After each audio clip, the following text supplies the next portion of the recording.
My name is Piyush. I'm a grad student in the computer science department, and I work with Peter Stone. Have any of you? How many of you are computer science students here? Okay, that's a fair number. And have you taken a class with Peter at any point in time, or no? Okay, that's fine.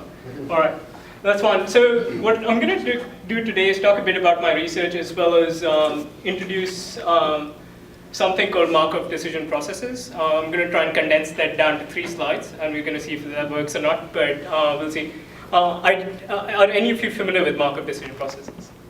Okay, again, and how many of you are familiar with state machines? All right, so that's a pretty fair number. I'm going to help you bridge that gap from state machines to Markov decision processes as well, so we'll see how that goes. Anyway, just to give you an idea about the problem, so what I want to do is I want to use multiple robots to guide a human inside a building. So imagine you're in a new building, you don't know where you want to go, all the room numbers are really confusing in every building inside campus, and I have no idea why. But in any case, what you can have is that instead of having like a single robot system, guiding you from where you are right now to where you want to go, you have multiple robots guiding you. We like this idea because a robot rarely moves a lot more slower than a human can inside indoor building environments. So if you're using multiple robots, you can just say, go down that corridor. I don't need to walk down with you along the entire length of the corridor, but you'll find another robot or your goal at the end. And there another robot leads the person to the goal. So it's inherently, we're trying to construct this up as a multi-robot problem. It's been studied in the past before, but mostly from a single robot setting where they wanted to test navigation and obstacle avoidance, or it's been tested, or this sort of navigation assistance has been used for elderly and the visually impaired. This is a new twist to it. It's basically, we want, you just walk into a new building and there are multiple robots guiding you to your destination. We believe this is now possible because, at least in certain situations, a number of robots have been deployed in an indoor scenario, so this is one of them. We are also targeting similar scenarios for our research as well, such as, robots leading to your location inside a grocery store or something like that, or a warehouse store, so that's where multiple robots can be extremely useful. So I should also add, this is a pretty informal talk, so feel free to interrupt me at any point of time if you have any questions, and I'll keep on going along. Okay, bit of advertisement here. We do have our own lab now. We've been working hard to set it up, so now, I don't know how clearly you can see this image, but we've got 5 Segway robots that we've built here. We've also got 5 Turtlebots. I don't know how many of you are familiar with Turtlebots. All of these robots use RAS. The Turtlebots are a platform that was developed with RAS in mind, so everything's pretty intercompatible. We're currently working on the multi-robot infrastructure as well, so how to get all of these robots to connect to each other and talk to each other robustly as well. And in case any of you is ever interested in working in our lab, you feel free to drop by and talk to one of us. We're always interested in more students. And you guys have a generally pretty good idea how it is working with robotics as well, so that's always there. Just as another teaser, I should have pulled this up earlier. We're also trying to buy a new robot, which is this one over here. I don't know if you've heard about it before or not, but this is the one. I've got a video somewhere on here, but hopefully we'll get it in the next 4 months or 5 months, because buying things to the university is just really time consuming, but this is what it looks like. So we're pretty looking forward to getting this guy as well and adding it to our current list of robots. Anyway, back to the talk and away from advertisements. So what we want to do is do something like this. This is there's a robot that comes up and it says, hey, go this way, and this person walks along and doesn't see anything right now, but then he sees another robot in the distance and goes up to that robot, and that robot's going to point you towards the goal. That's sort of the general idea of the problem. I should mention that this is actually, there's an avatar inside a simulator that's being controlled by a real person. So there's a real person moving around, controlling an avatar inside this, and the locations of the robots and the direction which they point the human to are all decided by our algorithm, which I'm going to explain right now. And that's the big red ball that the human is trying to run into. So that's basically the end of the episode. This was done in Gazebo. Gazebo's got pretty good integration with RAS, so that's always useful. So let's say, okay, like stepping back a bit, if you're trying to design a system where you want to use multiple robots to guide a human inside a building environment, what do you really need to do? So I just mentioned the two things we're doing is we're moving robots to assist humans to specific locations in the environment. We're also directing the human to a particular goal or to the next robot in this series of robots. Now, if you design any such system, you probably need a bunch of input information to the system as well. So it's always good to have a map of the building if you want to direct a person.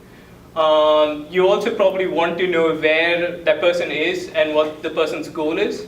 So we assume that all of this is provided to our system. We also want to know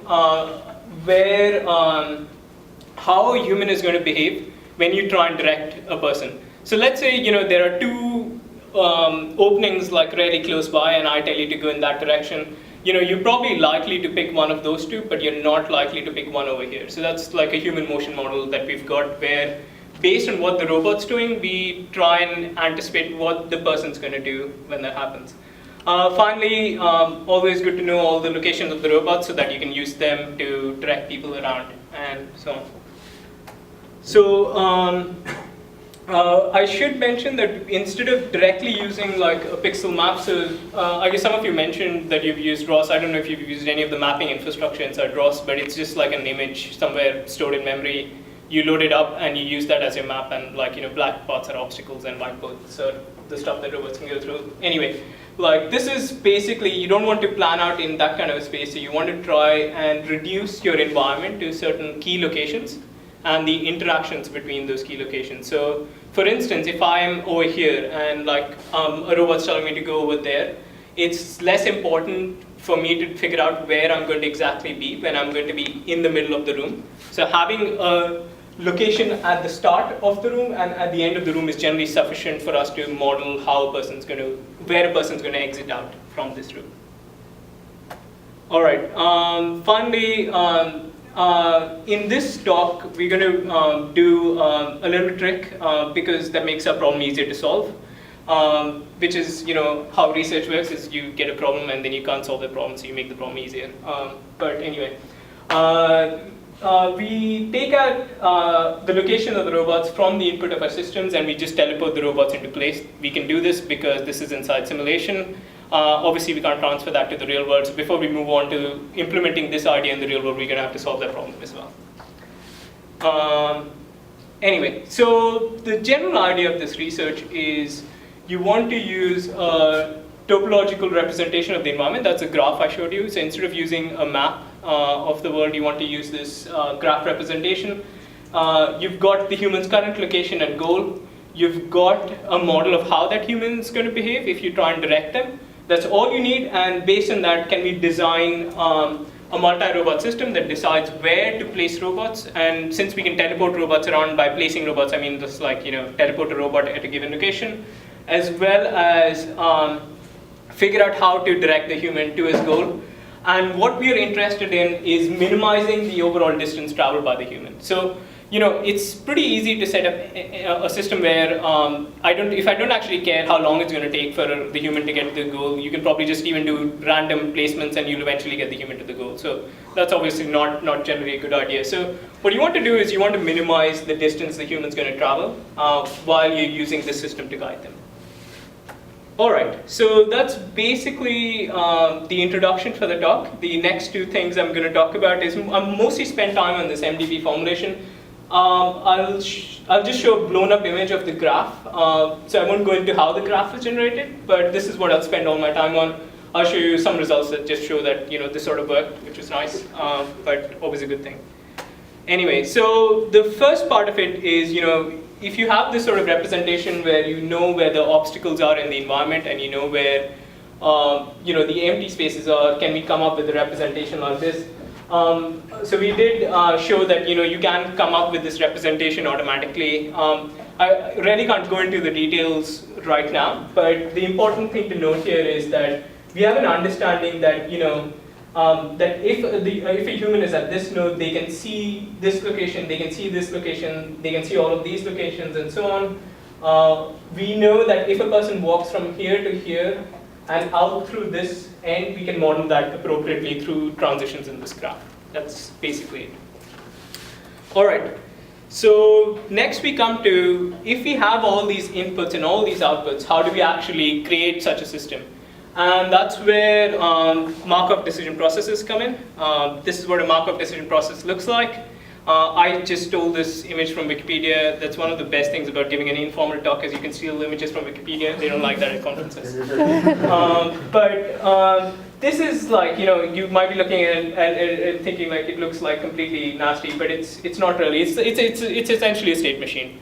And the one difference from a regular state machine is that for every given state inside the state machine, you have a bunch of different actions you can take at that state. And for instance, in this state machine, there are 2 different actions you can take at every different state. Notice that this A0 doesn't actually have any correlation with this A0. It's just an identifier. It's just saying that there are 2 actions at every state.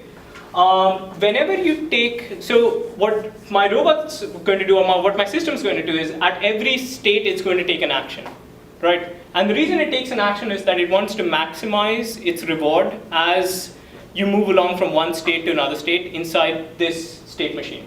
So the rewards mentioned, there are only 2 rewards that it can get. It can get a reward if it does this transition successfully over here, and it can get a negative reward even when it does this transition over here. So that's basically the only reward that's available in the system. However, actions aren't deterministic. So like in our case, well, maybe a state action transition would be like, my current state is I'm at this location in the room, and an action might be I walk 5 paces to my